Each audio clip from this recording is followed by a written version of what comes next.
국회에서 정부가 쌍특검법에 대한 거부권을 행사했습니다.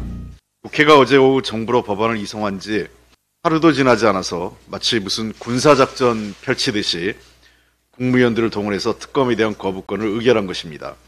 역대 어느 대통령도 자신이나 자신의 가족과 관련된 특검, 검찰 수사를 거부한 적은 없었습니다. 이게 첫 번째 사례입니다. 국민의 70%가 거부권 행사를 반대하고 있는데 국민의 뜻은 늘 옳다던 대통령이 국민의 뜻을 거부하는 것은 모순입니다. 공정과 상식을 내세운 대통령이 본인과 가족이 관련된 범죄 의혹에 대해 특검을 거부하는 것은 그야말로 불공정과 몰상식, 내로남불의 상징이라고 할 것입니다. 윤석열 정권의 김건희 방탄 국민이 거부한다. 내로남불 윤석열 정권 국민이 심판한다. 불공정 끝판왕 윤석열 정권 김건희 특검 거부를 규탄한다.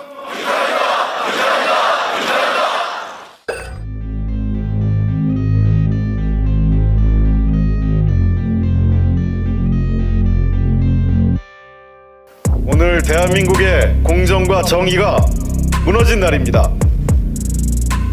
헌법의 기초에서 대한민국의 국민을 위해서 일해야 될 대통령과 국무위원들이 국민의 요구를 저버렸습니다.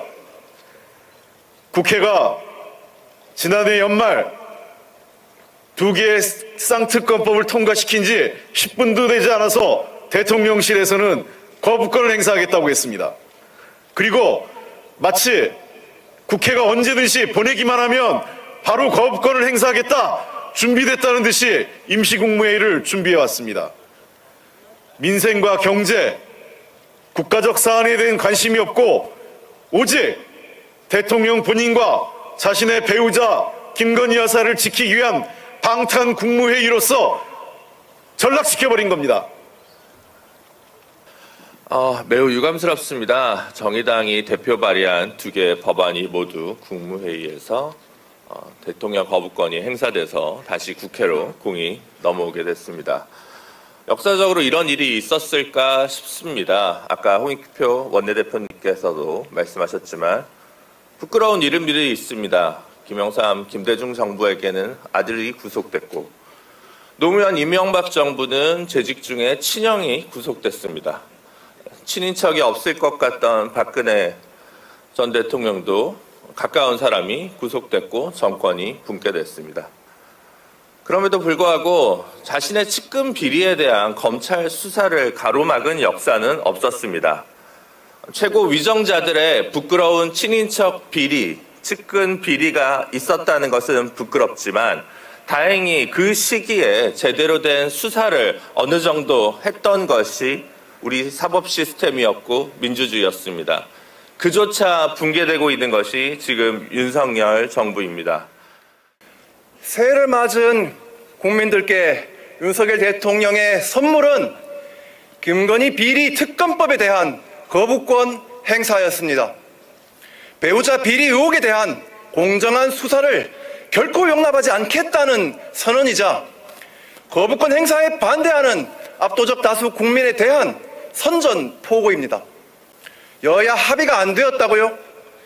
특검법이 신속 처리 안건으로 지정되고 지난 1년 동안 정부와 여당은 합의를 위한 노력을 아무것도 하지 않았습니다. 왜일까요? 애초에 통과시킬 마음이 없었기 때문입니다. 거부권을 행사해버리면 끝이기 때문입니다. 사상 초유의 일입니다.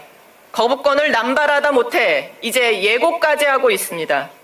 역대 대통령 중 누구도 가족의 범죄 의혹에 대해 거부권을 행사한 적이 없으며 국회 표결이 이루어지자마자 전격적으로 거부권을 행사를 밝힌 적도 없습니다. 그야말로 거부권 독재 정권입니다. 대통령실은 김건희 특검법을 총선용으로 밀어붙였기 때문에 수용하기 어렵다고 합니다. 참으로 후한무치한 별명입니다. 특검법이 패스트트랙에 태워진 지는 이미 9개월 전입니다. 국민이 압도적으로 찬성한 특검법 제정을 방해한 것은 정부와 여당입니다. 이제 와서 총선용이라니 손바닥으로 하늘을 가리는 것 아닙니까? 윤석열 정권의 김건희 방탄 국민이 거부한다. 내로남불 윤석열 정권 국민이 심판한다.